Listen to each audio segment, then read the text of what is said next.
Hello and welcome to Backbenchers. And today we are going to start a new chapter that is meaning and nature of a company. So basically it's a company law, Company Act 2013.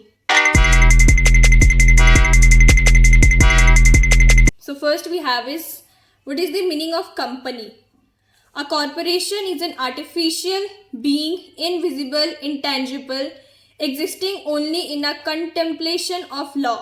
So company क्या एक artificial being है जो दिखता नहीं है, intangible है जिसे देखा नहीं जा सकता, बस फील किया जा सकता है, और एग्जिस्टेंस उसका बाय लॉ होता है.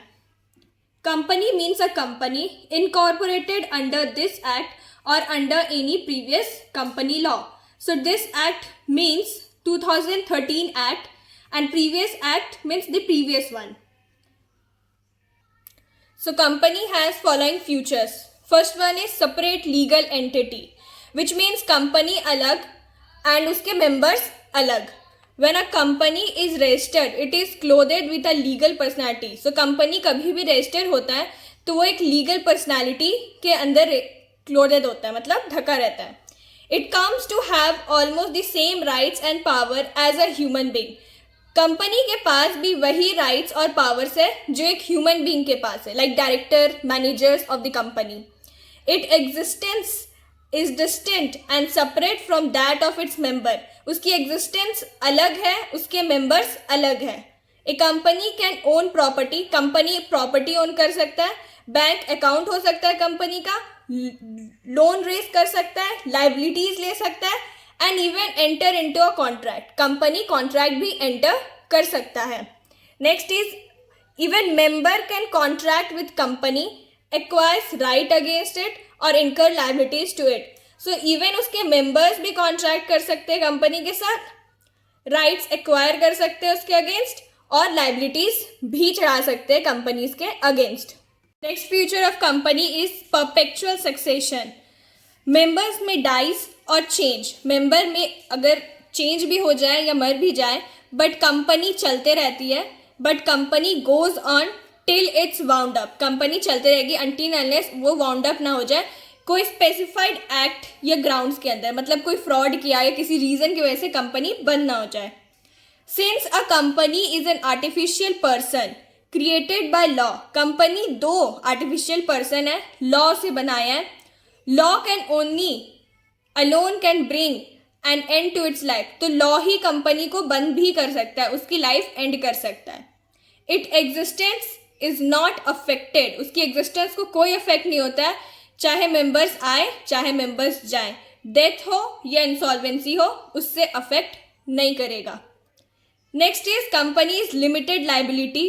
Next future, the liability of members depends upon the kinds of company of which he is a member.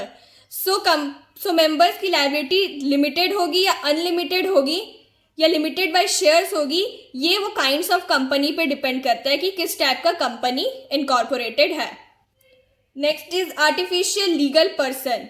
A company is a artificial person. Company एक आर्टिफिशियल पर्सन है एज वी सेड, और वो law के through बना हुआ है other than natural birth. उसकी natural birth हुई नहीं है. As the company is an artificial person it can only act through some human agency. So वो कोई ह्यूमन एजेंसी के थ्रू ही वर्क कर सकता है. Suppose directors, managers can work inside the company, can sue and can be sued in its own name. So company को sue भी किया जा सकता है और वो स्यूड भी कर सकता है अपने नेम से. Next one is, last one is common seal. Common seal is the official sign of company. So common seal क्या, ऑफिशियल सिग्नेचर है कंपनी का, which is affixed by officers and employees of the company on its every document. So ये कौन करते हैं, उसके employees या directors या ऑफिसर्स जो भी होते हैं कंपनी के, वो उसके सारे डॉक्यूमेंट में कॉमन सील लगाते हैं. दो कॉमन सील अब एंडेटरी नहीं है. The common seal is a seal used by incorporation. Corporation के थ्रू यूज करता है as a symbol of incorporation. Symbol की तरह यूज करता है कि कंपनी रजिस्टर हो चुका है. The next topic we have is corporate veil theory under companies act. So the term corporate wheel refers to concept that members of company are shielded from liability connected to company's action. So corporate will theory ये बोलता है कि जो member होते हैं company के उसे shield की तरह, मतलब उसे प्रोटेक्ट करता है जो भी लाइबिलिटीज होता है या अगर कोई लॉ कंट्रोवेंस कर रहा है कंपनी, सो कंपनी के एक्शंस, रॉन्ग एक्शंस से प्रोटेक्ट करता है मेंबर्स ऑफ द कंपनी को. If company incurs any debts और contravenes any law, so company अगर कोई डेट्स ले रहा है या कोई लॉ ब्रेक कर रहा है, the corporate will concept implies that member should not be liable for those error. So corporate bill theory क्या बोलता है कि मेंबर उस एरर के लिए लाइबल नहीं होगा. Thus the shareholder are protected from the acts of the company, and ये शेयर होल्डर्स को भी प्रोटेक्ट करता है कंपनीज के रॉन्गफुल एक्ट से. इसका फेमस केस लॉ है that is Salomon versus Salomon and company limited. Lifting the veil का मतलब ये होता है कि looking behind company as a legal person, कि कंपनी एक लीगल पर्सन है या नहीं. But corporate veil theory still got some exception. So first one, कहाँ पे कॉर्पोरेट व्हील लिफ्ट किया जाता है. पहला वाला है trading with enemy. So trading with enemy में ये फाइंड किया जाता है कि वेदर जिस कंपनी के साथ आप डील कर रहे हैं वो फ्रेंड है या को एनिमी है.